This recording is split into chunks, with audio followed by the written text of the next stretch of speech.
Baik, yang mulia Bapak Uskup Monsinyur Yan, saya disambut oleh romo-romo dari Bogor di paroki mana? Santo Matias Cinere. Santo Matias Cinere. Nah, ini romo yang dulu mengantar Romo Ricard, ada merah putih itu, pakai baju merah putih. Kemudian Romo Ketua Unio yang ada berdiri, lalu Pastor Paroki Romo Lukas, kemudian Pastor Vikaris, Vikaris Katedral. itu Pastor Vikaris Katedral. Kemudian yang ada Romo Budi Kajak, Romo Budi,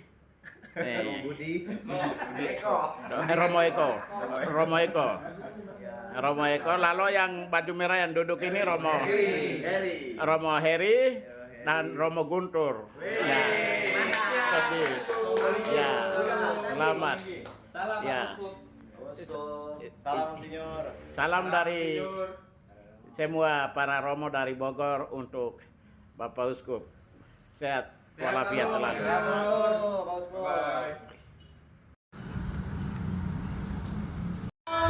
Inilah Bunda Maria diangkat ke surga di paroki Santo Matias Cinere. Santo Matias Cinere, Keuskupan Bogor. Umat lagi sedang melayangkan doa. Umat dengan penghayatan spiritual menjadikan areal ini sebagai tempat doa dan tempat keheningan, dan bisa menikmati video ini. Sebelum ke sini ada satu kapel doa. Kapel ini disebut Kapela Bunda Maria terangkat ke surga tanpa noda dosa. Nah, inilah kapelnya.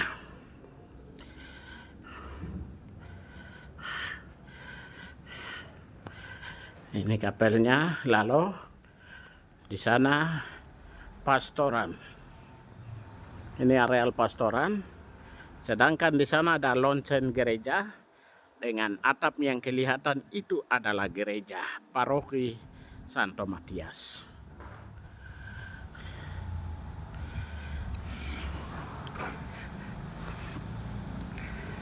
Dengan taman doa, Maria diangkat ke surga.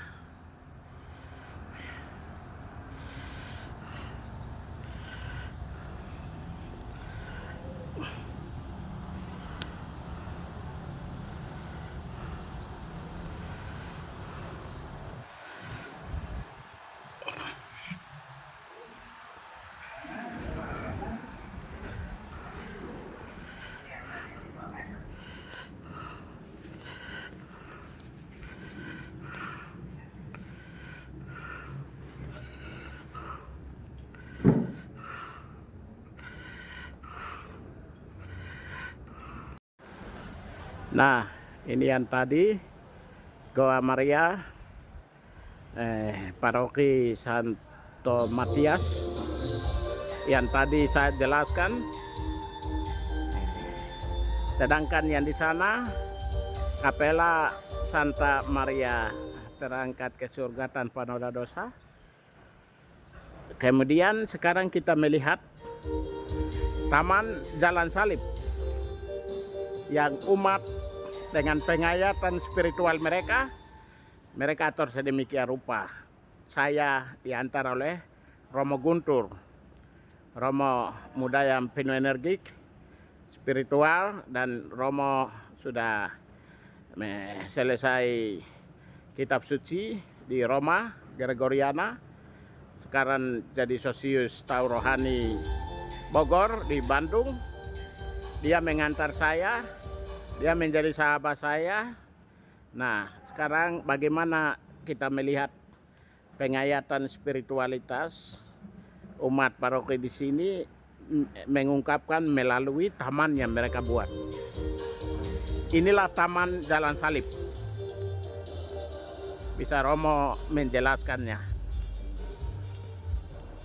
Ini adalah Jalan Salib dari Paroki Santo Matias Cinere, Kuskupan Bogor. Kebetulan saya dengan Romo Yan kita masuk langsung perhentian yang terakhir, perhentian 14. Yesus dimakamkan. Ya. Begitu. Dari 14 ke 13 ya. 13. Ini Karena 13. masuknya dari sana, tapi kami langsung dari yang belakang begitu. Ini perhentian 13. 13. Yesus diturunkan dari salib. salib. Begitu. Jadi umat bisa membakar lilin di depan dan berdoa Ini perhentian 12. Yesus wafat di kayu salib. di kayu salib.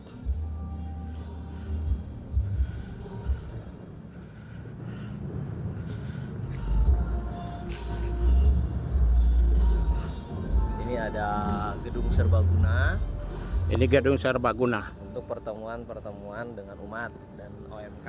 MK. Ini perhentian Perhentian ke 11. Yesus disalibkan.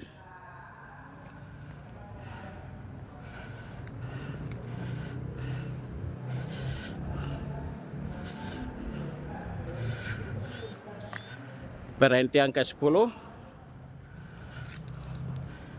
Pakaian Yesus ditanggalkan.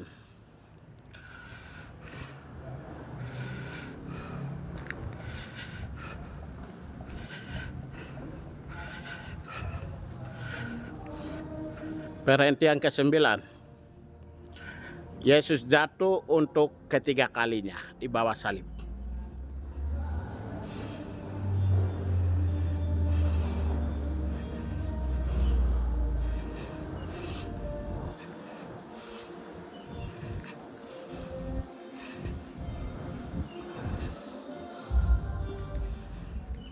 Perhentian ke-8.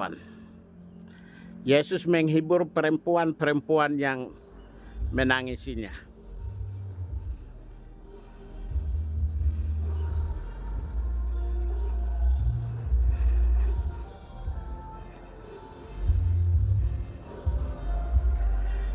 Perhentian ke-7. Yesus jatuh untuk kedua kalinya di bawah salib.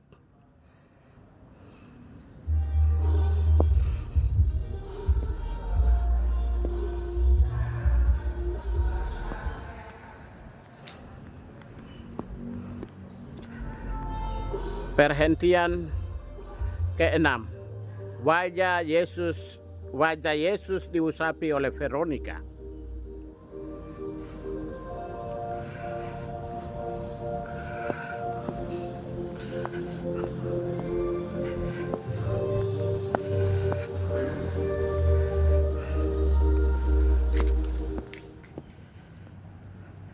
Perhentian ke-5.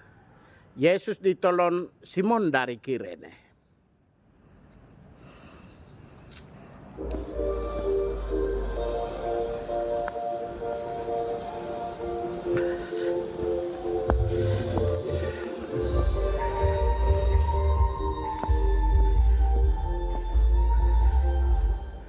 Perhentian ke-4. Yesus berjumpa dengan ibunya.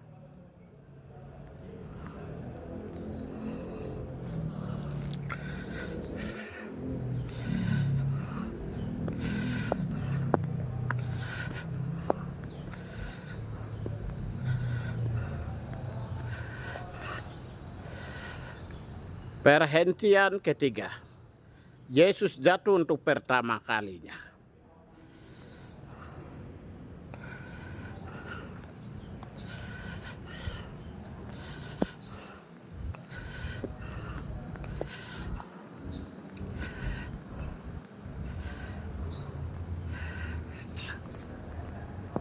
Perhentian kedua.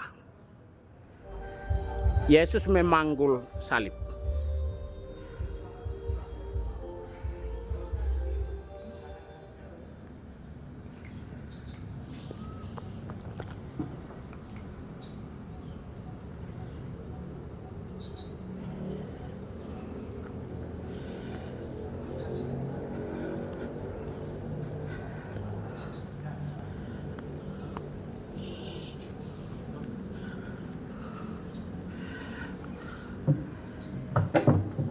Perhentian pertama, Yesus dihukum mati.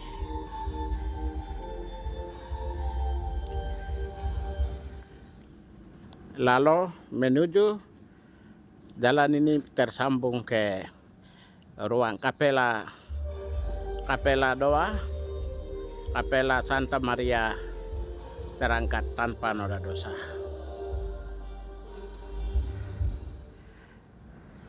Inilah spiritualitas salib dan juga penghayatan terhadap kehidupan Bunda Maria sebagai ungkapan iman yang dinyatakan oleh pastor paroki bersama segenap umat di paroki Santo Matias Cineren, Keuskupan Bogor. Sekian dan terima kasih. Selamat menyaksikan video ini. Ya, makasih. Romo Segu. Berjumpa juga dengan Romo Segu di sini depan pastoran. Ya, ini pastoran. Nah, ini untuk ruang santai depan. Lalu mari kita melihat Taman Santo Pelindung Paroki Santo Matias.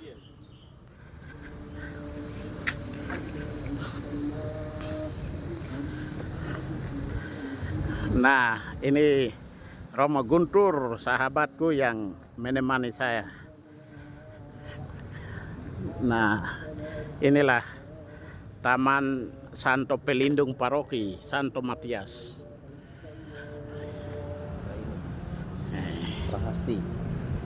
Prastasti.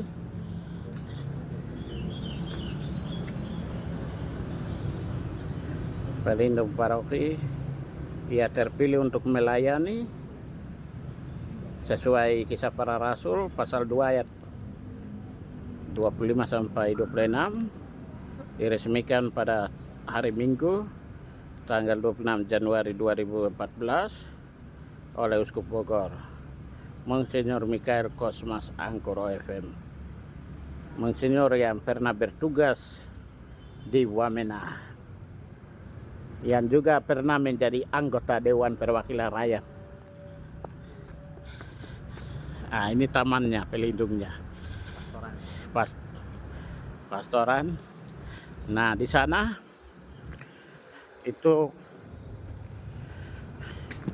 ini tempat sekretariat, tempat untuk jual barang-barang rohani dengan gedung pertemuan di sana. Baru sekarang mari kita melihat paroki ini, lonceng paroki. Ini gereja paroki. Lalu jalan masuknya di sana. Dan persis paroki ini paroki perbatasan antara Keuskupan Agung Jakarta dengan Keuskupan Bogor, yaitu di kota Depok Cinere. Baik, demikian siapapun yang mendengar, selamat menikmati video ini. Inilah gedung gereja, bagian interior, bagian dalam gereja, paroki Santo Matias Cineren, Depok, Jakarta, perbatasan paroki, perbatasan wilayah Keuskupan Agung Jakarta dengan Bogor. saya mengunjungi paroki ini dengan dibantu oleh rekan imamku Pastor Guntur pada tanggal 26 Juni 2025. Mari menyaksikan indahnya gedung ini. Dan gedung dibangun dengan ciri khas pada masa Belanda. Mereka masih menjaga dan memelihara. Lihatlah ini gedung. Nah, ini di bagian kiri sana. Ini di bagian kanan.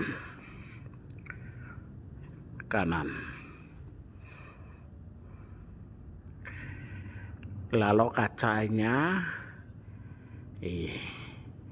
kaca bening tembus pandang. Ini dia punya tembok. Di bawahnya tidak pakai tembok, tapi pakai kaca model pintu. Sehingga pada perayaan tinggal dibukakan, dilipat kaca temboknya. Ini di bagian belakang pintu masuk. Bagian belakang pintu masuk. Nah, ini dengan bentuk gedung yang memiliki khas yang unik. Altarnya berbentuk jantung, tapi sayap depan altar itu salib. Bentuk salib, altarnya jantung. Coba lihat. Ini dari altar. Nah, inilah untuk bagian depannya.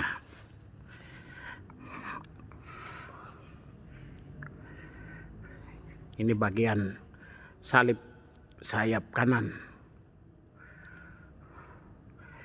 Ini salib sayap kiri. Bagian sayap kiri sana, di bagian di luar, ruang sakristi. Ada dua bentuk ruang sakristi. Sakristi untuk imam dan ruang sakristi untuk umat. Yaitu misdinar, lektor, dan akolit. Dipisahkan.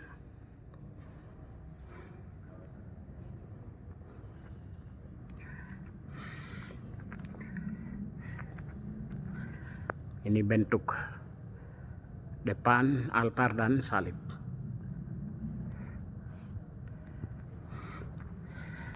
Mimbar gereja. Mimbar juga dalam bentuk salib. Di sampingnya ada bantal untuk misdinar, gong salib.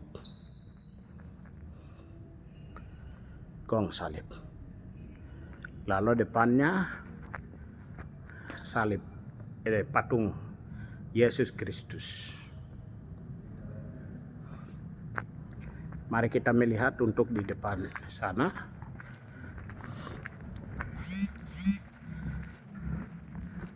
Ini mimbar sebelah kanan, sebelah kiri. Lalu di sampingnya patung Bunda Maria. Kemudian di atasnya ini mikrofon dan layar pemberitahuan untuk nomor Mada Bakti atau puji syukur yang umat nyanyikan pada perayaan-perayaan.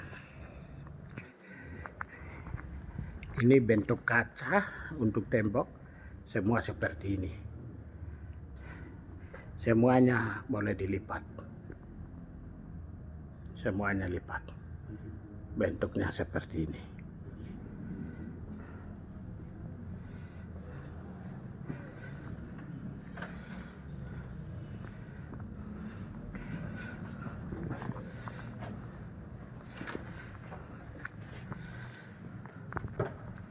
Ini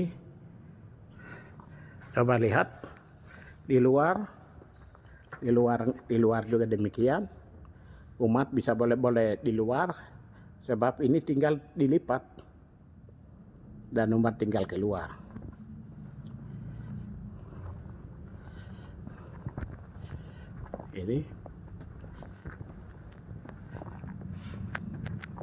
Ini begitu terus sampai keliling untuk sebelah kanan kiri kecuali bagian. Nah, ini dikelilingi oleh tembok kaca bening.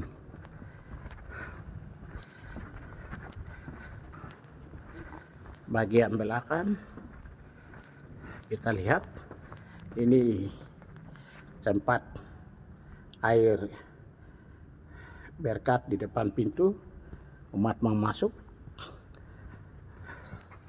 tanda salib. Ini Yesus digendong oleh Bunda Maria. Dua ruangan ini adalah ruang pengakuan. Ruang pengakuan dosa. Ini belakang. Ini lapis 2, ini pintu belakang. Ini sebelah ini pintu belakang. Ini pintu depan. Ada 2 pintu. Lalu di sana juga ruang pengakuan. Ini untuk bukan ruang pengakuan tapi untuk ruang untuk meletakkan alat-alat liturgi. Ini alat-alat liturgi yang dibutuhkan di gereja ini, sekaligus dengan di luarnya ada lemari untuk taruh buku-buku.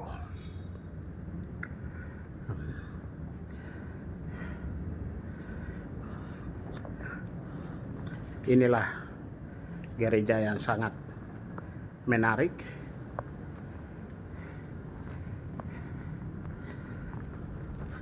Ini pintu samping juga untuk tempat air berkat diletakkan.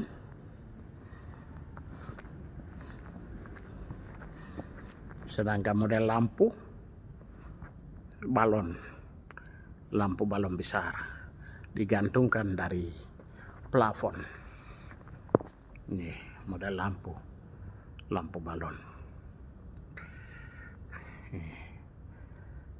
Semua bentuknya baik di belakang, depan, semua bentuknya adalah bentuk jantung. Jantung, sebab gereja adalah jantung hati Kristus. Dan setiap umat yang datang menerima ini. Di tengah juga diletakkan tempat untuk umat mendapatkan berkat. Ini tempat untuk kor. Di bagian sayap kiri gereja itu khusus untuk kor. Dengan ini tempat dirigen, dan juga ada sebelahnya itu organ gereja diletakkan di situ. Tempat dirigen, tempat gong, mimbar, lalu patung Yesus. Kemudian jangan lupa di sudut sana bel oleh para misdenar untuk memulai perayaan.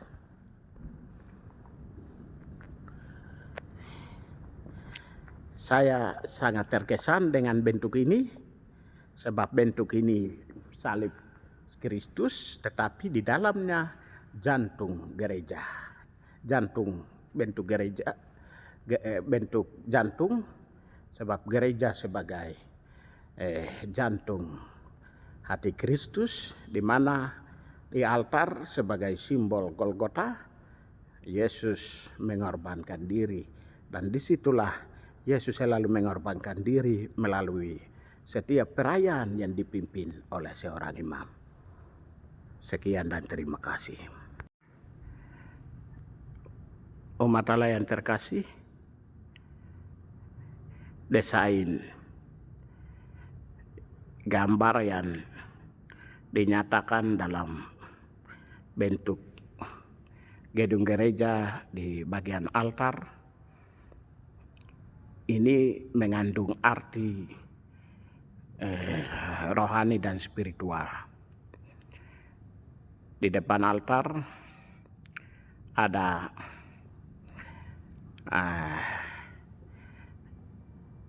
lima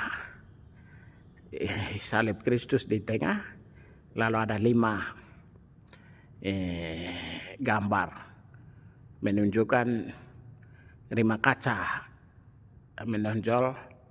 menunjukkan 5 peristiwa penting, yaitu di sebelah kiri yang pertama Yesus lahir, yang kedua Yesus dipersembahkan di Bait Allah, yang ketiga tengah Yesus wafat di kayu salib, yang keempat Yesus bangkit dari kubur, dijumpai 2 malaikat oleh Maria Magdalena.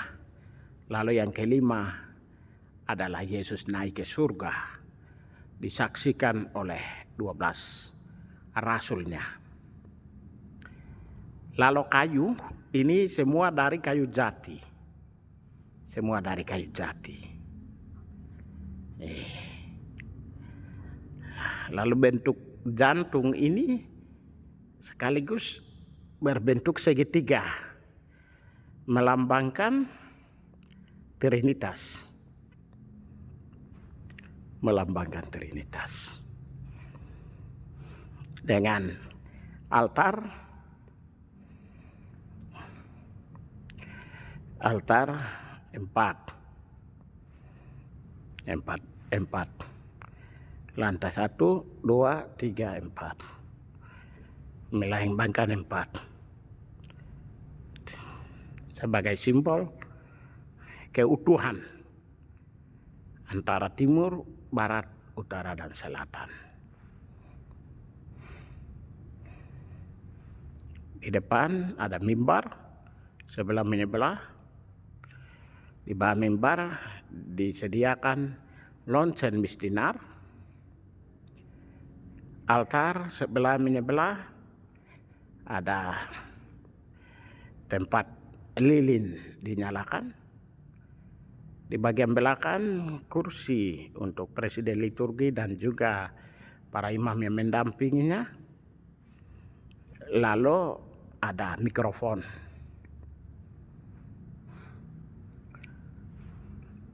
Demikianlah bentuknya. Ini sayap kiri dengan bentuk yang unik, dan sayap kanan bentuk yang unik dan sama.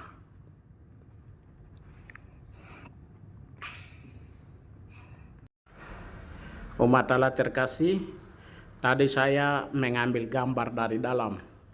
Sekarang saya mengambil gambar dari luar melalui video ini. Selamat menyaksikan. Ini bagian depan. Bagian altar. Jadi yang pertama dari sana datang. Ini pintu depan sana menuju ke altar. Untuk bagian luar, dari sana datang. Ini tempat meletakkan alat-alat misdinar, terutama ini tempat untuk mendupai dan bakar dupa. Lalu kaca dari luar yang tadi boleh dilipat itu semua seperti ini. Seperti ini. Semua di bentuknya. Semua bentuk pintu, tetapi dilipat. Umat dalam dan luar bisa duduk. Nah, dari sini pertama menuju ke sini paling depan ini pintu keluar. Di sini ruang koster. Ruang koster. Tertulis koster dan pegawai sound system. Selain yang bersangkutan dilarang masuk. Ini ruang koster. Nah, ini depan. Setelah itu ini ruang sakristi imam. Ruang sakristi imam. Harap tenang. Imam sedang mempersiapkan diri untuk memimpin misa. Lalu sebelahnya ada papan pengumuman untuk dana gereja, untuk jadwal misa, untuk pemberitahuan informasi penting. Tombol lampu ini ada di samping. Lalu di sebelahnya ada ruang khusus, yaitu ruang untuk para misdinar, lektor dan akolit. Di sini ruang untuk para misdinar, lektor dan akolit. Dan selain di luar tadi tempat dupa, salib, lilin untuk misdinar bawah mereka letakkan di sini. Baru di sebelahnya itu adalah toilet khusus. Nah, ini kembali ke yang awal. Jadi dari sini menuju di bagian depan, ini altar sana, baru ada ruang koster sebelah sana, ruang sakristi, pengumuman, dan ruang untuk lektor akolit dan misdinar. Ini tempat mereka meletakkan alat-alatnya.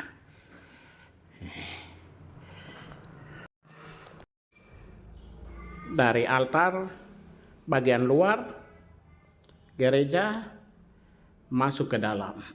Itu ini foto dari ini. Ini ruang kaca tadi. Ini bagian depan. Inilah untuk. Nah, ini yang tadi depan. Sayap kanan ruang sakristi, koster, dan ruang misdinar lektor akolit. Ini kaca dengan bentuk yang sama, tembus pandang. Hari Minggu umat di dalam dan di luar dengan bentuk seperti ini. Yang tembok paling luar itu yang di tembok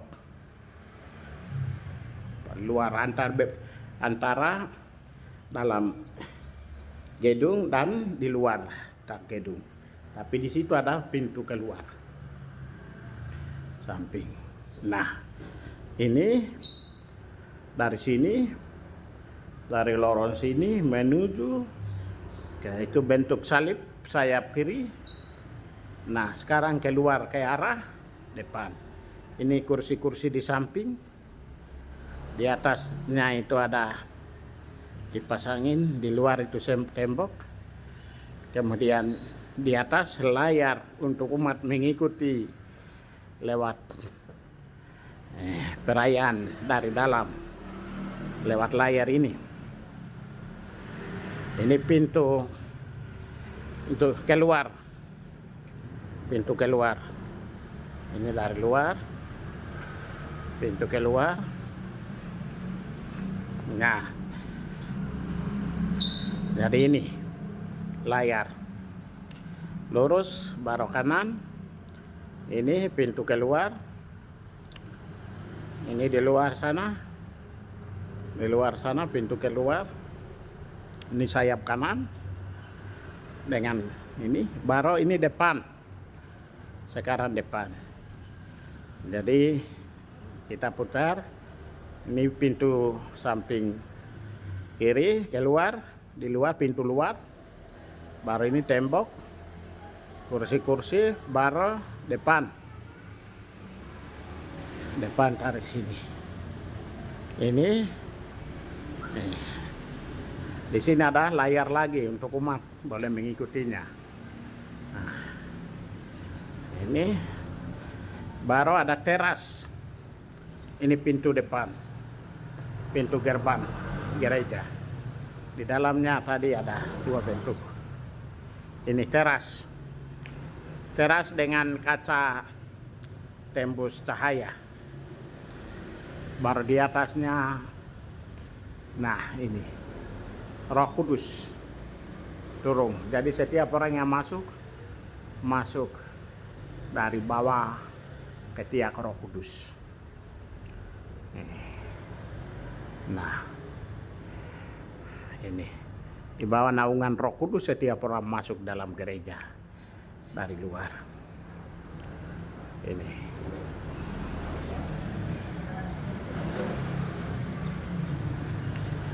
tangganya 1, 2, 3, 4, 5. 1, 2, 3, 4, 5. Ini luar. Di luar pintu paling luar, batas antara gereja dengan jalan. Ini pintu dalam untuk umat masuk ikut perayaan. Ini pintu gereja. 5 pintu gereja melambangkan 5 peristiwa penting yang dijelaskan tadi. Dari sini menuju, ya ini depan, sebelah kiri kanan tempat meletakkan air berkat. Baru ada mikrofon, kursi di bawah dipasangin, dan ada layar untuk menyaksikannya.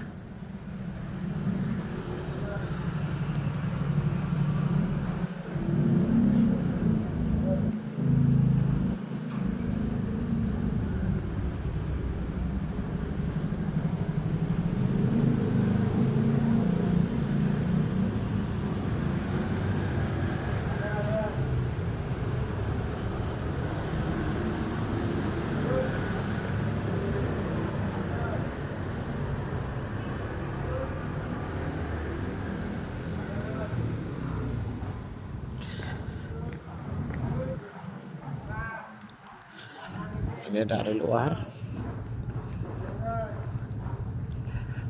ini gereja.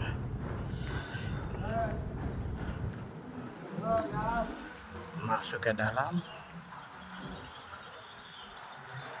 Ini yang samping kiri naik, ada ruang pengumuman tadi.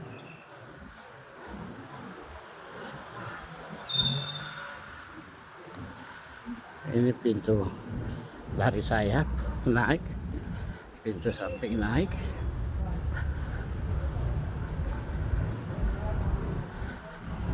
Nah, ini tempat penitipan atau payung basah, tempat penitipan payung kaca. Dari luar layar, ini dari luar. Ada 2 layar, belakang dan depan. Ini depan. Ditutupi dengan tembok. Baru. Nah, bagian sini itu ada ruang untuk naik ke atas, ke teras, dan plafon ada di samping sini. Terus ada ruang toilet, toilet pria dan wanita umum. Jadi ini di bawah, dan toilet tentu berada di bawah. Ruang ibu dan anak, ruang menyusui, ruang khusus untuk menyusui. Ruang khusus untuk menyusui ibu dan anak. dan ruang dokter. Jadi ruang dokter dan ruang khusus untuk menyusui ibu dan anak.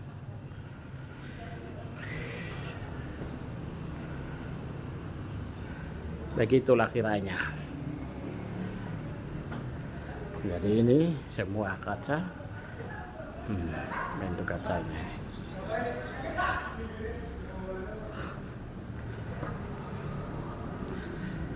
Ini jalan dari bawah naik, baru tembok gereja. Jadi orang bisa duduk dalam, orang bisa juga duduk di luar. Sekian dan terima kasih. Ayo.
Burung memberi salam kepada saya sebelum meninggalkan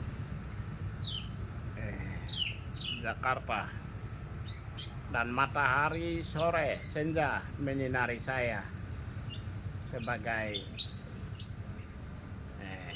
rasa syukur atas seluruh pengalaman yang indah. Selamat tinggal Kota Bogor, saya menuju ke Jakarta.